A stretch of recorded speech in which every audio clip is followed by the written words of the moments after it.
I'm the president of Liftport Group. We've been doing these podcasts since about October last year, twice a week, Mondays and Wednesdays, live. You can find them on our YouTube channel, liftport.com/liftport. We've recently started getting a lot more episodes up on our Spotify account. So look for the program is called DareGreatly space. So do a search for that. I think we got north of 20 episodes posted now. They're really starting to roll out. So thank you to my epic team. This is Sing Key's last week as an intern with us. He returns back to Korea on Saturday. So we're going to miss him. So thanks a lot, buddy, for all of your hard work this summer. And of course, always Rachel and Leah for making these things happen. So appreciate that. Today, the way that we do these shows is they're focused on kind of three main areas, right? We've got space policy, space money, and infrastructure and space. Those are the three topics we always talk about. We kind of push everything into those three buckets. And we have three kinds of shows. We have a news overview where we just kind of take a look at what's current events.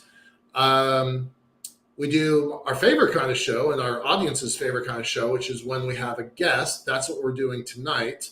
And then the third one bores everyone to death, but we're really committed to doing it.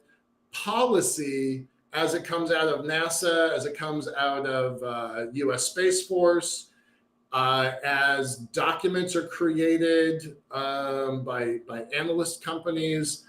So we dig into those. And I know nobody really likes the policy side. Too bad. We're still going to keep doing it. It's important.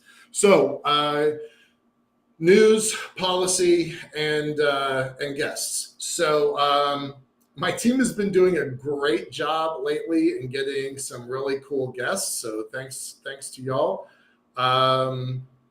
We've had some pretty remarkable folks on our show. We've had 3-star generals, 2 of them. We've had the chief historian of NASA. We've had the nominated chief financial officer of NASA and the chief economist of NASA. We've had some senior folks at the Department of Commerce, very senior folks in a lot of companies in the space sector. So we're really happy with the kinds of people we're getting on our show. So grateful to that. And again, that goes back to just having a terrific team making these things happen. I'm going to veer a little bit off script today to talk about some news that I was kind of a part of, a witness to. So I think a lot of you know that former Senator Nelson from Florida became the NASA administrator with the Biden administration. And that has changed the tone and honestly, I think some of the success rate of NASA. And that was it's been really interesting watching that unfold. And currently, the NASA administrator, he sometimes likes being called the Senator Administrator Nelson. I do not like that title because he is no longer a senator. So I kind of disagree with that. I'll grant him the title that he's earned for sure, but he's currently the administrator. So the administrator of NASA is making a national tour right now. He was in Maine about a week and a half ago. And today he was in Washington State, specifically a little site, a little town right outside of Seattle called Kent. Now, why would the NASA administrator be going to Kent? Because that's where Blue Origin is. So I've wound up with an invitation on Friday at 2:00 of a 5-day weekend we get this invitation of, hey, they're trying to bring people over for this Blue Origin, Senator Nelson, Administrator Nelson event, and they brought in, and he was here at the invitation of Senator Maria Cantwell. She's the, they call her the junior senator, but I think she's been in office for like 15 years. Like she's junior only because the other one's been there for 20 years. Washington State is abnormally strongly represented in the space sector of Congress, both the Senate and the Congress. And so to have Senator Cantwell bring Administrator Nelson out to Washington State, it's kind of a big deal. I have some questions about that were not answered. One of the things that Nelson is doing is he's doing a tour of non-space states. So what does that mean? Now, I think most people would agree that Maine is not the place you think of as a major space industrial site. There are some things in Maine, which is why he was there. So, no fault to not throwing our friends in Maine under a bus. But it's not Florida, it's not Texas, and it's not California. It's also not Colorado, Alabama, or Washington, right? So I was a little perplexed when he's making this tour of non-space states. Does he think Washington is a non-space state? Because it doesn't have a NASA center and it doesn't have a Air Force research site. And we're pretty proud of the fact that we've built a really thriving space ecosystem in the region without having a NASA center, without having a Air Force research center. So I was a little perplexed why he would make Washington State part of his non-space states tour, or did it just coincide with other stuff that he's doing in the region and he just happened to be here? I don't know. I was a little perplexed by that. However he wound up here, it's great having him here, right? Washington State is it's the small satellite capital of the world. Something like 60% of all satellites in the sky right now were built within 50 miles of here. That's SpaceX and Blue Origin's Kuiper system. Starfish is here. A bunch of smaller space companies are located here. And it's really a remarkable ecosystem, especially knowing that it's organically grown. And it's really only bubbled up in the last 10 or 15 years. Satellites is only 8 years old, maybe nine or 10 years old. So it was a really interesting event. I was told it was going to be a small event, maybe 50 of the space leaders in the local region. Turns out that was wrong. There must have been 300 or 400 people, including two very large groups of students. One are early career college students, and the other was a group of high school students. So I was a little surprised by that. I thought that was great. And there was this terrific kid that asked, how are they meeting the panelists, the experts on the panel? How are they going to build a STEM education program that caters to these kids? And that was really cool. It was really cool that Administrator Nelson just basically jumped up to answer that. He was really excited to answer that. He was also equally enthusiastic to answer the diversity question that came up. So I thought that was really, really, really cool. Cantwell gets up there and she talks about her history in the space sector and her growing awareness. She didn't start with a lot of awareness around it. And then over the last few years, she's really made an effort to become very knowledgeable. I was quite surprised by that because I've seen I've seen her evolve. I guess the first time she came and spoke to a space sector group, it was called WISC, Washington State Space Coalition. That no longer exists. That organization no longer exists. It's been absorbed by the Aerospace Futures Alliance. There's a long political local story about that.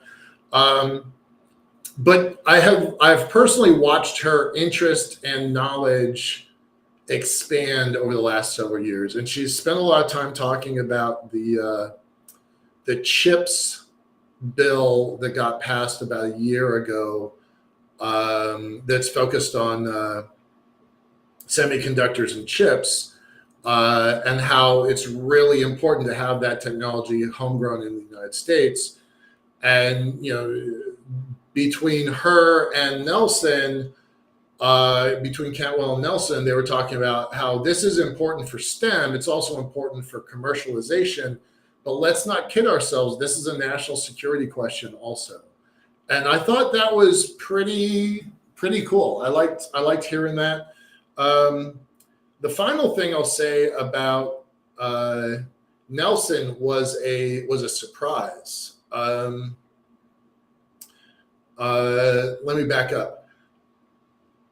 I was very skeptical of Administrator Bridenstine. When I heard that he was nominated, I was pretty worried. Me and most everybody else in the space sector were vastly surprised and really enthusiastic by the time Bridenstine left. We had been converted for sure. And he was a politician. And we didn't, in the community, most of the pros didn't really want a politician running NASA. But it really worked out well with him, and it appears that it is working out well with Nelson.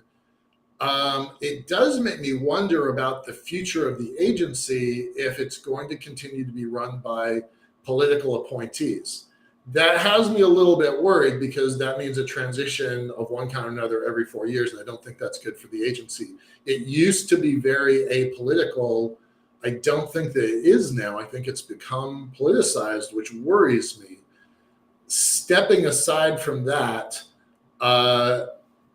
having a congressman and a senator as the NASA administrators has been remarkably effective in that the agendas that I care about, the commercialization of space, have been pushed forward by both of these two gentlemen. So I've been pretty surprised, and I've been pretty pleased with what I've seen. I didn't think it was a good idea originally. I am definitely rethinking that position after seeing the evidence of two successful administrators. That all said, to me, the big surprise of the day was the whole conversation was talking about workforce. Now, it's a 75-minute program. Cantwell speaks for about 5 minutes. Nelson speaks for about 5 minutes. There were 3 administrators from University of Washington, Washington State University, and a local skills center for a high school program. So they spoke for 3 minutes. There were 2 agency, I would say nonprofit agency groups. They just spoke for 2 minutes. And then there were 4 industry people that have gotten well-funded programs built in Washington State. And I'll talk to you about some of them, but it was an interesting program. It was really well done. The idea of workforce development was central to the whole program. Yeah, Leah, if you could put those pictures up, that would be great. Thank you. I just saw your note.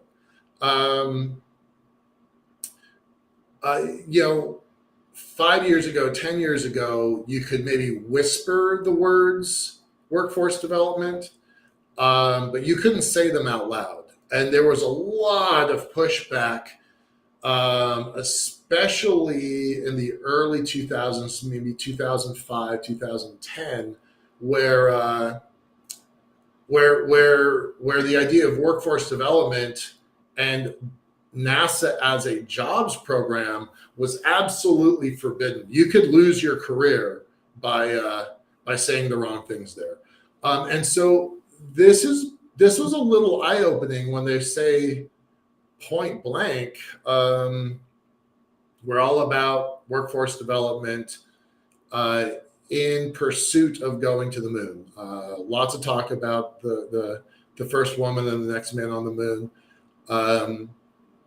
You're in the big auditorium of Blue Origin, and they've got a big sign that says "for the benefit of the Earth." Like, everybody understood what they're there for and what they're doing.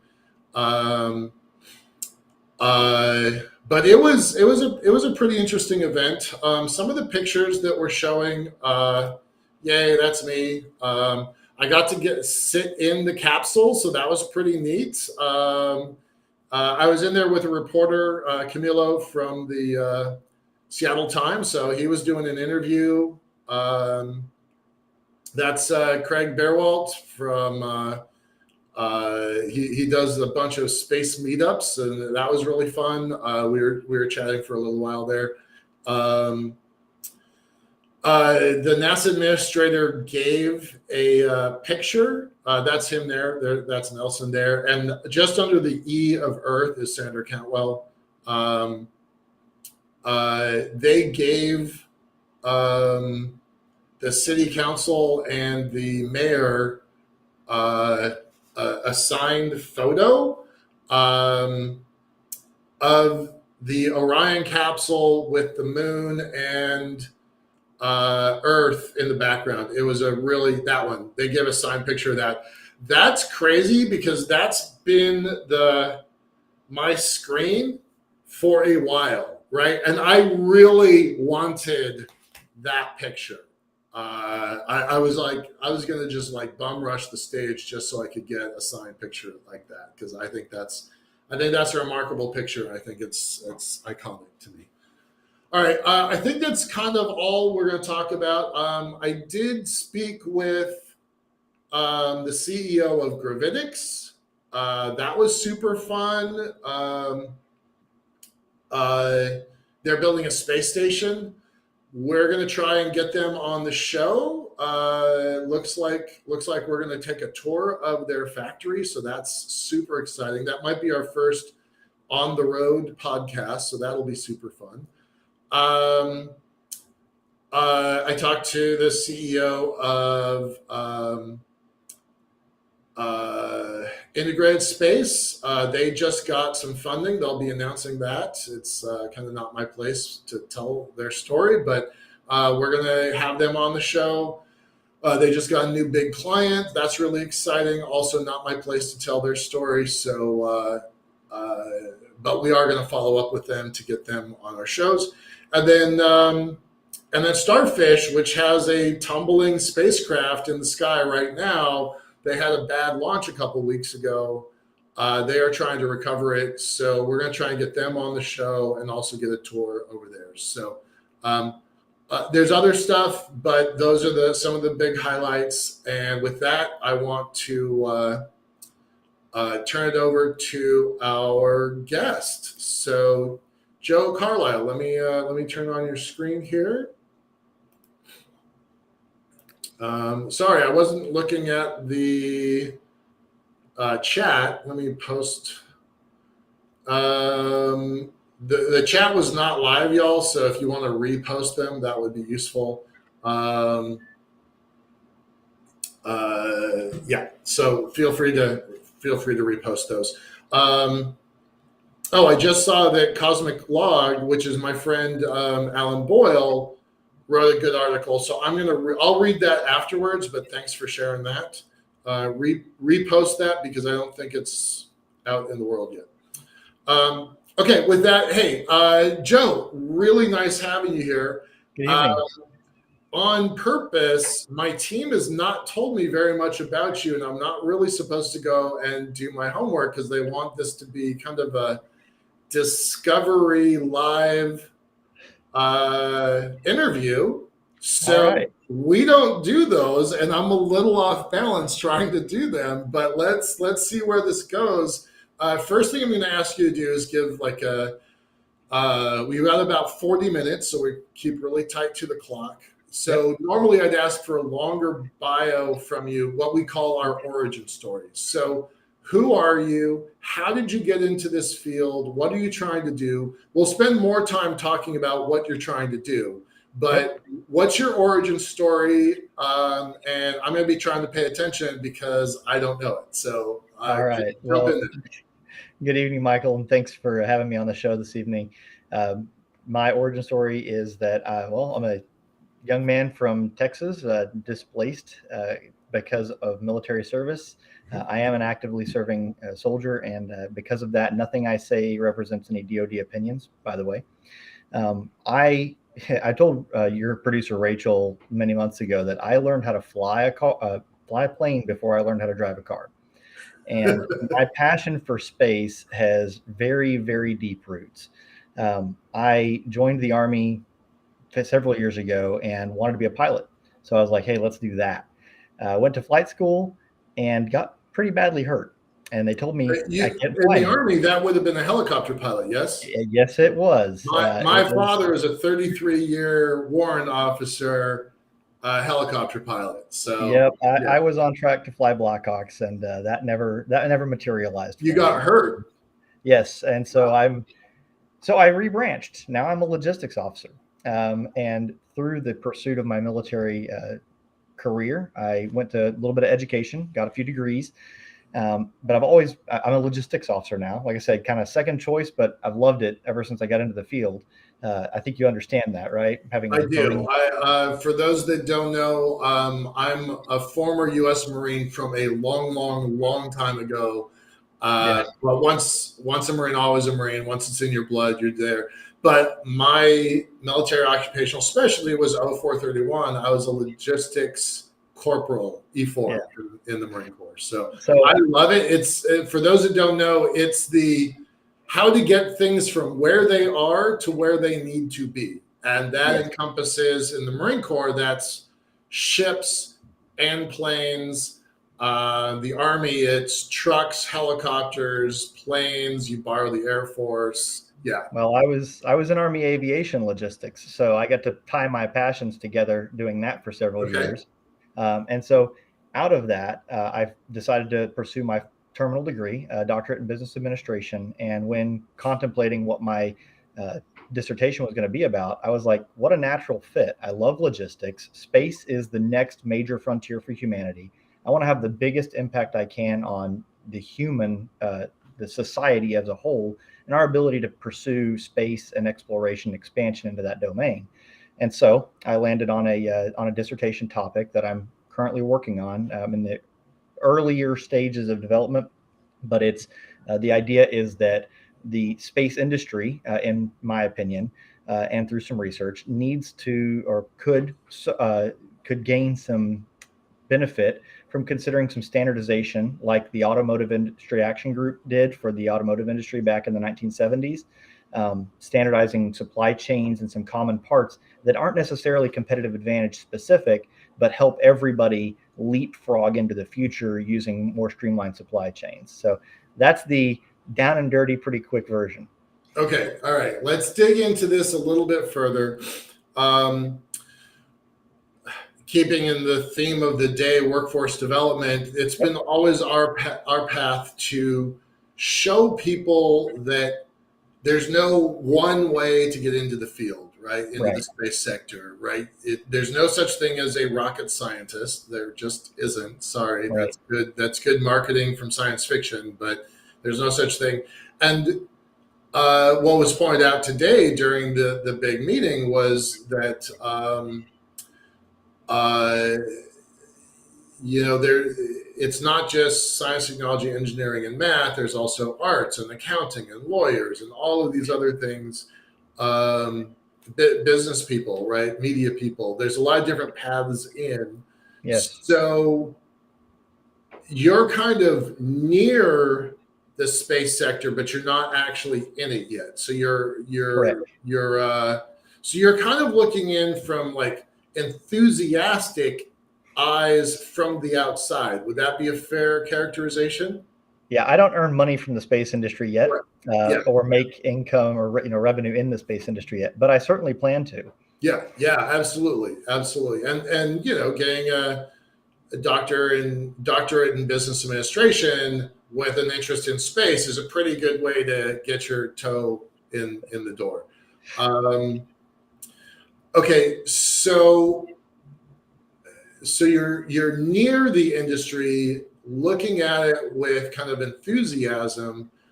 Why pick space? I mean, honestly, there are easier places that you could start working. Yes, there are, and there are areas that are comfortable. I mean, I'm an Army logistician, all right? I could pick pretty much any Army logistics job, follow on, and go. But like Amazon locally here in Seattle is yeah, offering giant bonuses yeah, for senior enlisted, senior officer logistics backgrounds, but right? that's not the future of humanity, Michael. It's Space is the not. future of Right, humanity. right. Okay, so that's what I want to talk about, right? So Exactly. why pick space when So, you know that there's other paths? so I told Leah before we got on here. I said I tell a lot of my the people that I have a chance to mentor that if they're not picking a goal that will take them 150 years to accomplish and that scares them, that they're not thinking big enough yet.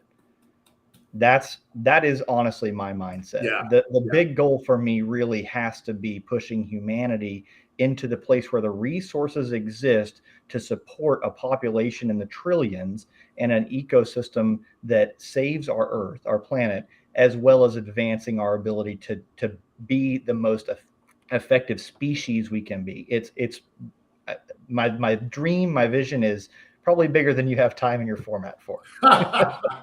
uh, Joe, I'm building an elevator on the moon, I so love it. we think big here, right? Yes. That's what we do. That's what we do is we think big here. Um, okay, so let's dig into your dissertation. So you've been going to school for a while, multiple Yes. degrees. When do you anticipate finishing your PhD or DBA. DBA? That's DBA. fine. So I expect dissertation oral defense probably in the Christmas of 24 time period, Okay. All right. which means the actual survey rounds for the Delphi study will probably come out late spring, early summer next year. And so I'm looking at this point in the journey to kind of, I don't want to say the word solicit, but that's a good way to say it. I'm looking for experts in the field, people that have technical degrees, people that have CEO level experience, director at industry experience. And the kicker here, Michael, is I'm looking for international experts, not Right. just US, because I honestly feel that it's very important that as we develop standards for an industry like space, where we're talking about a domain, we really need cooperation from the entire planet, not just one or two people from the U.S. or from one state. I think this has to be larger than that if we're really going to be able to apply industry standards in a meaningful way. I'm gonna take a moment to plug uh, my school. It's hard to read that. Oh, I had it upside down. That's International Space University. I would definitely recommend connecting over there. I'm Yep. happy to connect you with some of the folks over there. Um, ISU's been around just over 35 years. 4,500 graduates in every space sector in every almost every nation of the world. There's a few that we're still missing, but I think you would get a very receptive audience from that community. So I'm happy to connect you at the international level. Let's talk about standards. In the comments here, you've got Doug. He's a medical doctor. He's an emergency room medical doctor, and he's a very strong advocate of going to space in a really specific way. We had him on our show maybe 5 months ago, so it's probably worth taking a look at his episode. Um, but his comment is, standardized power packs for everything, and I'm going to put that emphasis on everything from telerobotics to tourist RVs. So let's talk about what you mean by standards in the context of the folks who are going to space know we've got to have some systems simplified that everybody can depend on. So what do you want to do for standards? Yeah, so standards, infrastructure standards, these are words with actually several meanings, believe it or not. They're the systems below the systems, or they're the things that build that baseline. And so even something as simple as, are we going to agree on metric versus SAE, right? That's probably a very simple question, but even recently at the Colorado School of Mines, this came up just a few weeks ago, right? Right, yeah. Here we are in 2023. We still can't figure out whether we're going to use which. Why is this an argument? Right, yeah. Yeah. So to go beyond something that conversation's been done several times, but to look at the AIAG for just a second, I think that's a great template for where we go from here. Give me those initials again. Automotive Industry Action Group. It was formed back in the 1970s by the big three automakers, and it's a much larger. It's a nonprofit. It's a 501c3 organization that is funded by automotive manufacturers, but their role is to produce these industry standards, and they do everything from. This is why you have 10 millimeter bolts all over your car. This is why the OBD2 port exists, right? They're the company that standardizes the communication. Thank you for throwing that their .org in there for me. But they standardize not only the parts, the supply chains of these. Like I said, a bolt doesn't give anybody a competitive advantage, right? But every car needs several thousand bolts, all the way to the communication of fault codes, error codes. So the OBD2 port has standardized. When I get my little satellite on my dash, I can plug in a little device from O'Reilly's and it'll tell me, hey, that's what's wrong with your car, at least cryptically. So standardization in the space industry could take that step by coming together. Usually it's the way the AIAG model did it was they used the high power players in the industry, Chrysler, Ford, GM. And I know Steve Quast was talking about Ford and his model on his episode recently. So plug to Ford, right?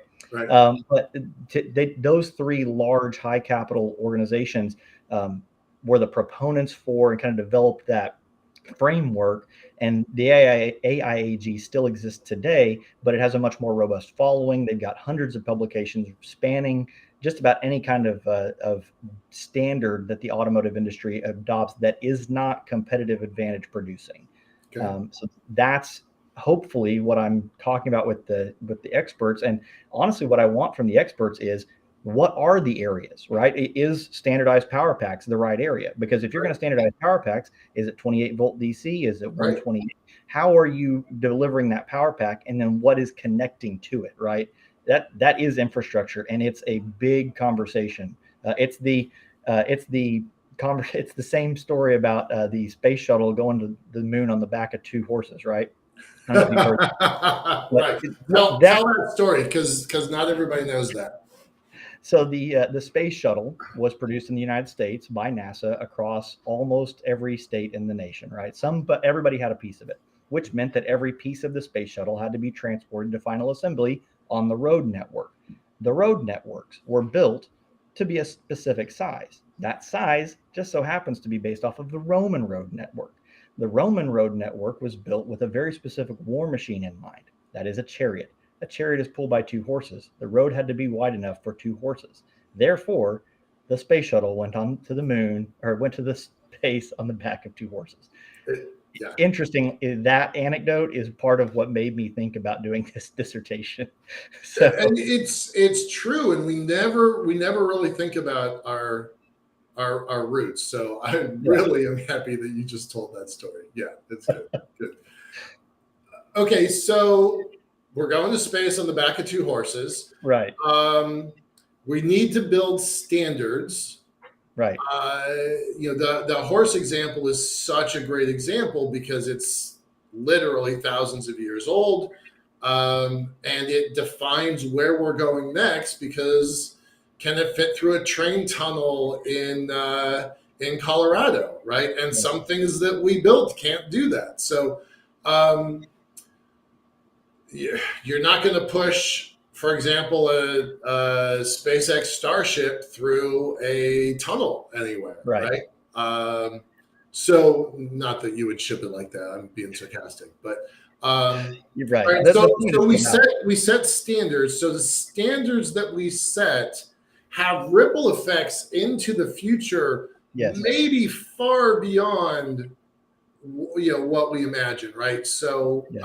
if you just think about how the telephone has evolved over the last 100 years, that's a revised set of standards that are probably modified every 2 to 5 years. I'm making a guess there, but I think that's probably in the right general range. So Yeah. we've got a technology tree that's continually sprouting different branches, but at the end of the day, there's still standards, and some of those standards have existed since the days of the telegraph, Right. right? So the FCC is still dealing with standards that were set during the Wild Wild West days. So Exactly. what you're saying is we need to set the foundational bedrock of Yes. an industry based on. We need to think about it, for one thing. We need to actually consider what is the right thing to set it on. Okay. Is there a safer electrical voltage? Is there a more efficient or effective fastener out there? Is there some base technology, some core thing that we take for granted in our daily lives that needs to be just inherently adopted as the standard because it is the best after thousands of years of, is right hand screw thread the right screw thread? I know that gets way deep in the weeds, but it's Right. to that level that we should really start questioning, are we sending the shuttle to the moon on the back of two horses, right? Okay. Okay. We know in the news very recently, in the last few weeks, Tesla has become so dominant in the electric vehicle market that Volkswagen, who was developing their own connector standard, abandoned it and are making their cars adaptable to the Tesla EV standard, right? Yep. So Volkswagen wanted a standard. They wanted to win that, but they were so outmatched in terms of just deployment. So I'm not going to sit here and say that Tesla is the best or not the best Right. standard, but they are so far ahead of everybody else that other people have had to adopt as a de facto standard, whether Exactly. it's good or not, right? Yeah. And that's been true of USB, right? The USB standard Yep. was forced on Apple, whether they like it or not, right? Exactly. So these standards, they have real business implications for down They the do. road. And in our own sector, Orbit Fab has been pretty successful in Yep. deploying their gas can cap, for Right. lack of a better way of describing it. Is that the best one? We don't know, but it's the first one, and other people are adapting to it. So Exactly. what you're saying is you want to go and kind of catalog what needs to happen. Right. What are the right targets at this time, Okay. at this juncture? Because the AIAG, I'm going back to them as a model because they're a really good model for this. They didn't come in year one and say, okay, everybody stop everything, 10 millimeter bolts all around, right? That's the most common trope, right? The 10 millimeter bolt. But over a period of years, the organization used the industry's design and the industry's needs to influence what made sense to standardize. How could you streamline tier 1 and tier 2 OEM production facilities? Who's making the screw? Who's making the widget beyond the screw? And how do we move that forward, right? So I think the OBD2 port, that's another example I cited, that became a standard across all cars in the 1990s. And so it wasn't like overnight all standards were set. It's a Right. process where I think right now we need to probably look at, one, is it the right time to develop something like the AIAG? Who should play? And what should be their early targets? That's where my mind is going right now. I've still got some development out there, but I don't want to put in the minds of my potential panelists through this show, hey, this is the right answer, because maybe it's not. Okay. All right. So you're going into it with an open mind. That's great. Doug's like, how about a standardized language, right? So that we know that you've spent all your career in the air sector, the air transportation sector. English is the standard language at For the all FAA. airports around the world. Yes, Right, it is. The right. ICAO accepted it. Yep. So we do know that there's an international norm that has been accepted on language. So that's really interesting, right? So we know it can be done in one sector. Should it be done in the space sector? We have most agreements on time zones, but there's a real question out there right now: is what time is it on the moon? That's exactly what I was just thinking. How do you know what time it is on the moon? It's a 2-week day-night cycle. How do you know? Right. Yeah. I know there's a lot of folks that listen to this show that want to see standardization of currency, i.e., Bitcoin for Earth and Mars coin for Mars. I don't know if that one's going to catch on. I think there's a lot of reasons why that might not catch on. But then standardization of calendars. Yeah. I don't. The orbital period of the moon, the orbital Maybe period of I'm Mars. not familiar with that problem. Sorry, say the that again. The orbital period of Mars is different than the orbital period of the Earth. Yeah. Same with their time, right? So Mars has, they call them sols on Mars because there's an extra, I think it's like 36 minutes. I could be wrong. Something like that. So when we start talking about timekeeping calendars, but really the focus of my research is more on physical things, the hardware, and I would also consider data infrastructure to be part of that, as the error codes was a thing I mentioned, right? Standardized fault codes. I'm looking more at supply chains. It's a doctorate in business administration, after all. I can't get into the great power discussions that Namrata Goswami and Peter Garrettson go into.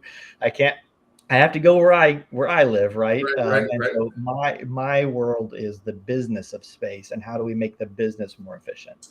Well, I would argue standardizations is the back door to standardizations and logistics is the back door to great power.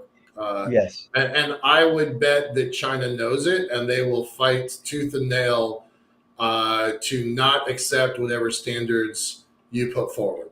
That is a topic I'm going to respectfully decline to comment. Fair enough. But the Artemis Accords gives us confidence that at least 25 other nations. No, it's more than that. Italy and Spain. I think we're up to 27 now. 27. Okay. India just signed. India and Spain were the most recent. So 27 nations have all validated the goals of the Artemis Accords. Right. Maybe that's where you start with your standards board. You're speaking my language. It's already in the early chapters. So gotcha. Yes. Good. Is the AIAG aware of what you're doing? Can you pull in support from them? They're not aware yet. I'm at the seeking permissions stage a little bit. So anybody who does want to participate, I know they've dropped my LinkedIn link in there a few times. First thing I need is permission to talk to somebody. And if you're in a different country other than the United States, I need permission from your country. If you work for a company and you're going to share company data of any kind, I doubt you will. I need permission. Right. So I want to do it the right way and respectfully with informed consent. So I hope to approach the AIAG, but I don't have permission to ask those questions yet. Who do you need permission from? So it's your dissertation. Can't you just make a phone call? Sorry, I don't mean to be naive about that, but I would just make a phone call. It's a good learning moment, right? So the Belmont report, I don't want to go that deep, but many years ago, ethics were a problem. They've set up something called an institutional review board, an IRB. Yeah. And because my work has to be validated by ethical standards, if I'm going to ask questions and I'm going to use data, I have to have permission to do that. And Oh, okay. the Okay. institutional review board verifies that before I got the information, I got the right permissions from the right level. There's, I think it's C-suite execs. There's a Yeah. few layers below that I can get it from. But point is, there's specified things I need to make it all correct. Okay. So the And permissions are from your review board and and your dissertation. It's not like okay, yeah, that makes more it, sense. it's to make sure I'm doing an ethical study and I'm not taking advantage of anybody or pilfering company secrets and putting them out there on whatever EBSCOhost. Gotcha. So Okay. um, Um, okay. Uh, with respect to your research, you've got mhm, 18-ish months mhm. to finish this. That's a lot to do. Do you anticipate having some standards, or like what does that end goal look like? Uh, So yeah, have a body meet, that's create a that's a board. that's a great question. So I think that hinges on what a Delphi study, the type of study I'm doing, is actually designed to do. A Delphi, produced by the Rand Corporation, or developed by the Rand Corporation back in the 50s, was designed to be a forward-looking type of study. It's the only dissertation design out there that looks forward, and it's intended to gain consensus from experts on what the future state of an industry will look like. So really, I hope to paint the picture and say, look, this is what we can do. All these really smart people say it's a good idea to do it. Let's go form this now. That's the idea of this level of the research. There's, I would say, a body of work in my future to go forward with on this, but a dissertation is kind of the first step toward that body of work. I just posted the link for a Delphi study from Wikipedia. I That's haven't a even good read it. idea. I'm I trying to haven't do even what read you it. said. I don't know that phrase. So like dig into that a little bit more to educate me on what. So a Delphi study is an agreed upon standard that Yes. says, okay, this is how you do a forward looking, a futures looking Right. study. Okay, Yeah. that's new to me. That sounds Yeah, cool. so the idea is that you get a handful, 20 odd experts in the field, and you define your expert as, having a PhD or being a CEO or something like that that has enough of experience to really speak at that highest level about a topic. You assemble those people, you give them a survey, and you say, "Hey, what are your ideas?" Kind of free text it. These are the topics I want you to talk about. Then you receive that back, and from that you develop a set of like A, B, C, D, or 1, 2, 3, 4, 5. How much do you agree with this statement, kind of thing? Okay. And you send that a couple more times, and each time you're refining that pool of what people are agreeing on. Usually, it takes about 3 rounds: one to kind of figure out what people want to talk about, two to validate, hey, what does everybody really agree on, and then the third time, it's like, hey, slam dunk, I know what you all agree on, and I know what nobody agrees on. And Okay. at that point, you can say with some level of confidence, hey, guys, hey, world, this is where the experts think we should take this industry. And that's informative for the rest of the industry, hopefully, to look at and go, hey, if the smart guys are saying we should do this, we should probably do this. Okay. Okay. So going back to Dr. Plata that asked earlier, Mhm. if 50 people or 100 people um, uh, agreed that power cells that would fit both in drills and RVs and life support Right. systems, if they agree that that is the thing that we need, Mhm. um, uh, that's what the industry would be. The industry group would focus on, right? Right. So, Ideally, that's exactly where, I think first step out of the gate would be, okay, let's form one of these groups. Let's okay, form an AIAG for space. Well, how do we okay, do that? It's right, going to need somebody that has some experience, right, to figure that out. So, first step, form the group. Second step, take on this problem, that problem, another problem. I think that's where I can see this research benefiting the industry as a whole. Is one, is there a call for that organization? Personally, I think there will be, but again, let's see what the experts say. If so, then I think we go into where does that go for their first priority? What's the most important thing? Is it a screw? Is it failure mode identification plugs? Right? Is it standard data packages? What is that thing that they probably need to write an everybody agrees thing that says, yeah, we all do that, and that's not competitive advantage. That makes us all better together. Okay, so there's And oh, by the way, I think I've got two competing ideas I want to talk about. Oh, sorry. Are you still there?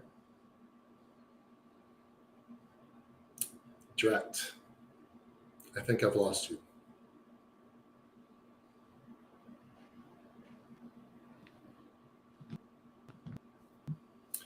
Joe, are you there?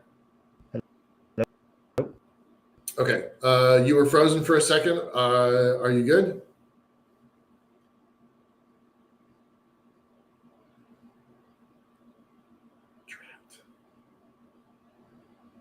Drat. Are you there? Yes. Leah is saying that his connectivity suddenly kind of got back.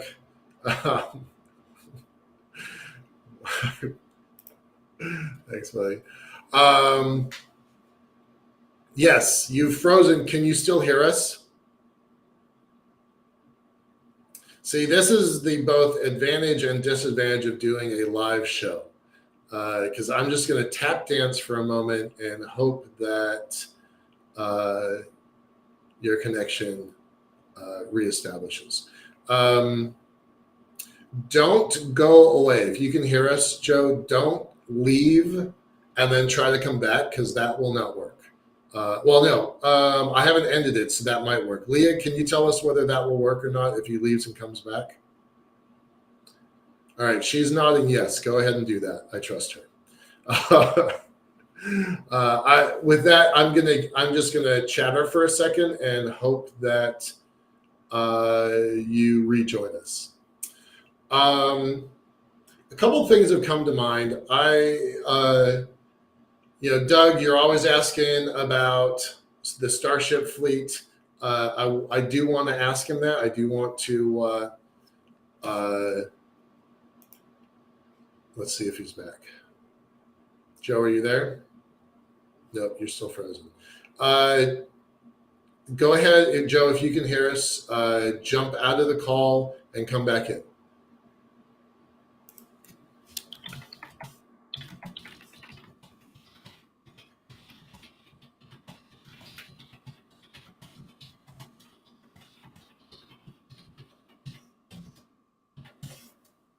Yep, again, is the hazard of live programming. But it works out okay when we clean up the audio for Spotify. So I like the live programming. I know it's a bit of a risk. We've had glitches. I think this is now the third really memorable glitch. I still think it's worth it. So we're not gonna modify. Although starting next week, we are gonna have recorded programming starting on Tuesdays. So that's really exciting. We're really, really happy about that. That's going to be Lori Garver. Lori Garver, NASA #2 person at NASA during the Obama administration. So pretty big deal that she's going to join us as our inaugural Pioneers program for the Space Frontier Foundation. A couple things come to mind from some of the stuff that Joe's talking about. This stuff is really interesting.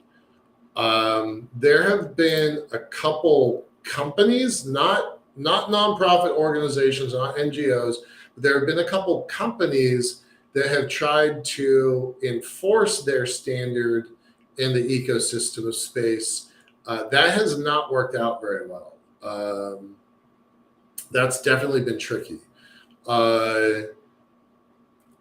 The folks at both asteroid mining companies, Planetary Resources and Deep Space Industries, both tried creating some standards that were not adopted.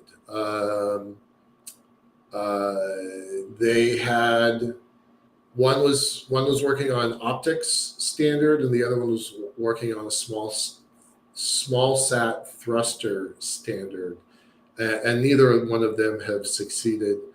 Orbital Fab is succeeding because they're first mover advantage. So we don't know if the industry really likes the Orbit Fab. It's a gas tank connector, for lack of a better phrase. But one thing that's been super effective is the CubeSat standard. And if Joe comes back, I hope that he does, we'll talk about how absolutely transformative the CubeSat sector standard has changed the entire global industry of space. So that's a point that really speaks to what the mission he's trying to accomplish. We'll also talk about Box. You know what? I'm going to bring up Box right now. Just hold that thought.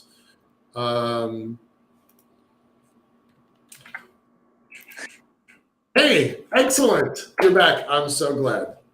Well, Rachel had to send me the link from my phone, so here we are. Okay, great. I was tap dancing for a moment. Don't worry about it. I was just saying, I want you to be comfortable about this.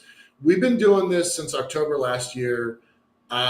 We've had, I would count kind of 3 technical glitches.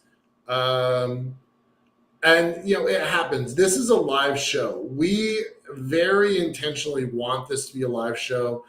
We think there's better interaction with our audience. It makes for spontaneity, and I think that's important. We do have another show that where we host the Space Frontier Foundation's organization. They have a show called Pioneers. That is a pre-recorded show. The first one comes out next Tuesday. So we're super excited about that. It's the number 2 person at NASA from a couple of years ago, Lori Garver. And that one, the Pioneers shows, they are pre-recorded because we have to coordinate around their schedules, and there's some logistics to it.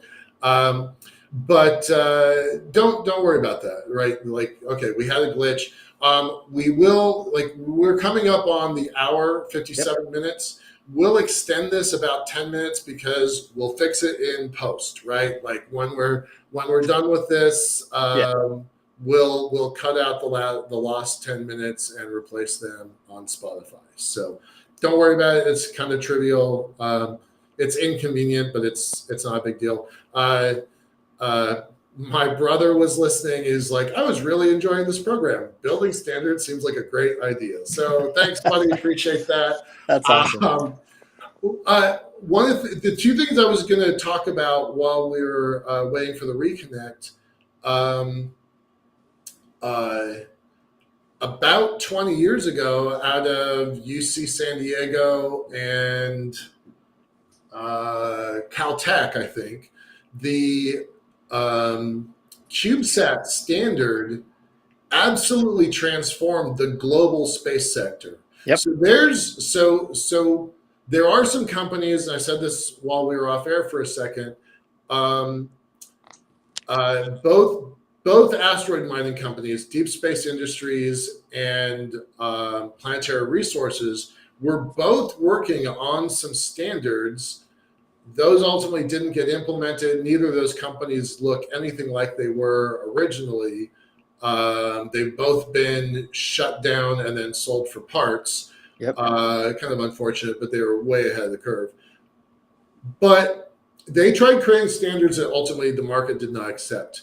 However, the market absolutely unequivocally embraced the CubeSat standard, and it changed the world's space program, right? So there's proof that having a set of standards open and available can A have streamlined supply chain.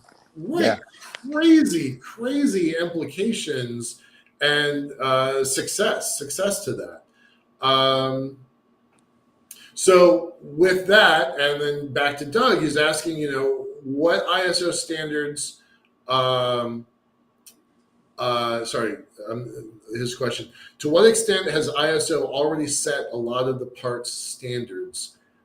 I know they've got a lot of standards in the data sector, but do they have a lot of standards for space? And what would be different from your organization or from ISO? That's a fantastic question. So ISO standardizes what the part looks like, how we document changes in the part or in the data set, right? What I'm talking about is industry adoption of a supply chain to use this part. This, I keep saying the 10 millimeter bolt, right? Or the Right. OBD2 port. It's adoption of that part so that manufacturers now know, hey, I can go make 10 billion of this screw and the space sector is going to buy it by the truckload because Right. everybody's using this Yeah. thing. Yeah. And so there are things, I'm not the expert on how to build a rocket, but I am certain that most every rocket uses some type of similar componentry. And I've actually been admonished on some social media platforms for trying to stifle innovation. Rather the opposite. I think that if we standardize the base template, like, hey, everything needs a blank, fill in the blank, then people can get on innovating using the thing, the blank, Right. whatever it is. And so I was as I was getting disconnected, I was saying, hey, I think this is a huge boon if we go down this road for startup companies, right? They have massive cash burn rates. They spend gross amounts of venture capital every quarter. And so, hey, if there's a standard set of something and they've got an idea to tweak it that much more to be 10% better, but they don't have to burn $55 million a quarter to get there. Right. Hey, guess what? They might actually make margins. It's a win. Yeah. So that's where I think we're what I'm talking about is different than ISO. All applause to ISO and all applause to pretty much any standards company. I think there's a lot of good there, but yep. Okay. Let me do a screen share just for a second. Mm-hmm. This book was recommended to me maybe 4 years ago. It was in the earliest days of the pandemic. I can't remember how I got to this. But I've talked to Dr. Levinson a couple times. This book about the shipping container, like, who wants to read a book about a shipping container? I mean, I was pretty skeptical. Yeah. I will tell you, is a well-told story. Dr. Levinson is a PhD in technology history, which I think is also fascinating. And he documents how the shipping container that changed the world came into development, and he really humanizes it with some pretty serious drama and lots of money won and lost in the course of this thing. But I'm here just outside of Seattle in Tacoma. The port is the reason this state exists as a state between Seattle and Tacoma.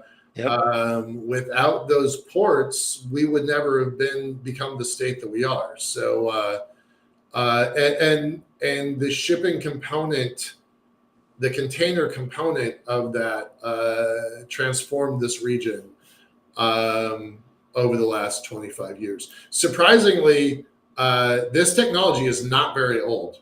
It's not very old at all. So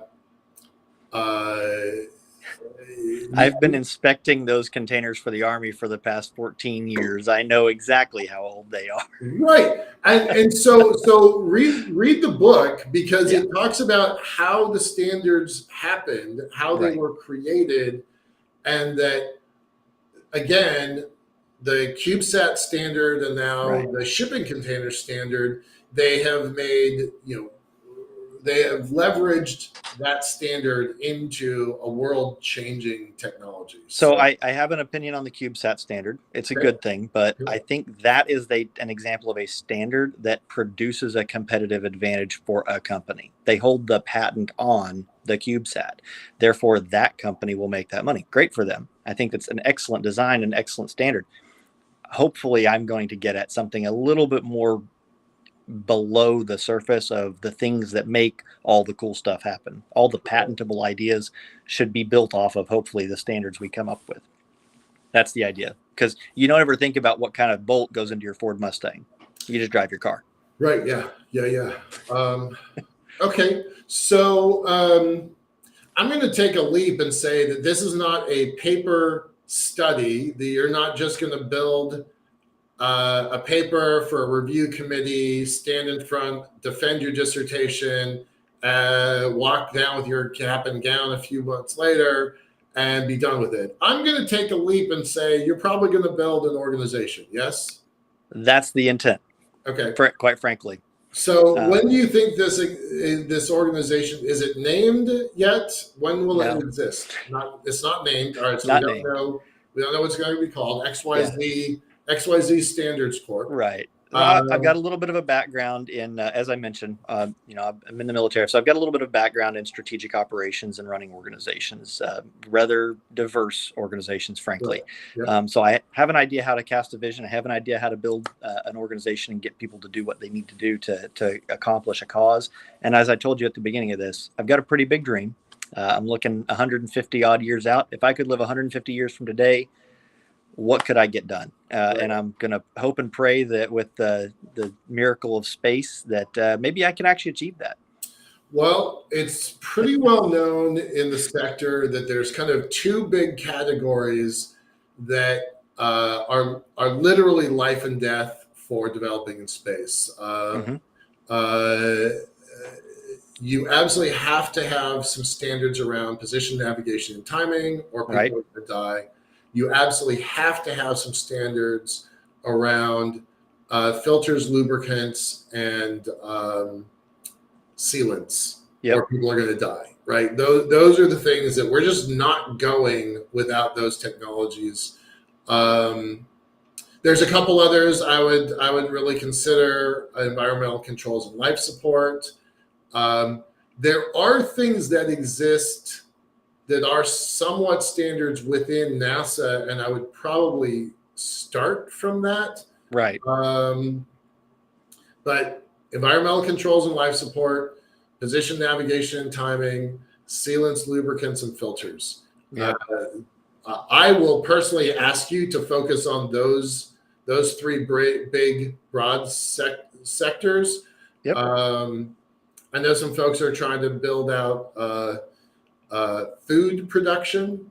I've talked to a few people about that. Yeah. I don't know that is super mature yet. So it feels like it's important, but it might not matter just yet. The word you said is important, right? So it has to be a mature enough piece of the ecosystem to adopt an actual baseline standard, right? The automotive industry existed since the early 1900s, I think, was when Henry Ford came on the scene. Yeah. And so it wasn't until 1970 when the AIAG came into play and started saying, hey, we should all streamline this to make it all better. Well, I think we can move that timetable up a little, but we don't want to start standardizing things that are so experimental that there isn't a really good consensus, right, on this makes sense to standardize. Okay, I get that. But if you're going to build an artificial habitat, whether it's on the moon or Mars or a space station or a suit, there is a standard of how much oxygen do I need to have in my mixture, right? Right, 2080, let's go. Right. So I mean, I think there probably are things that you can standardize and put your stamp on. Right, that aren't going to change, right? Exactly. Right. Okay. All right. Well, that's really cool. So there will be a future organization that develops along the same lines as the automotive Industry action group. Yep. Right? Creating standards for space. Not sure what your first targets are going to be, but they shouldn't be the things that give a company a competitive advantage. They should be relatively low-level, generic stuff that's foundational to the industry. Yeah? You got it. Okay. All right. So let's stay in touch. Of course. Let's have another conversation. I've got some folks I can point you towards and invite you to. So let's stay in touch. Awesome. And bring you back on the show as you kind of make progress towards the goal that I think most people are going to agree that needs to be built. Go read the book, The Box. I will. It's eye-opening. I dog-eared a lot of pages on it. I'm an avid reader, so I'm looking forward to it. Right on. Okay. So. All right, sir. Really appreciate you having you on the show. We'll let you know when the final version gets posted to Spotify. It'll be cleaned up. You don't have to stress about that. And then just good luck on your research. Before we close out, what's the next step? Like, what's on your immediate to-do list, in July, August? So July, August, I am finishing up the review for chapter 1, but it's the baseline of everything that I'm doing. The next thing is literature review, where I've got to have all the supporting lit to say the things I say with some level of confidence. Then we'll go into early next year and say, hey, this is exactly who I'm talking to and how. That'll get approved by that IRB I was talking about. Okay. And then I'll start sending out surveys. So that's the pathway towards success. And I look forward to sending it out to you and hopefully some of your listeners. Terrific. Thank you. Thanks, all right. Michael. Thanks a lot, Joe. Really appreciate it. Fascinating conversation. Have a great day. Take care. Bye-bye.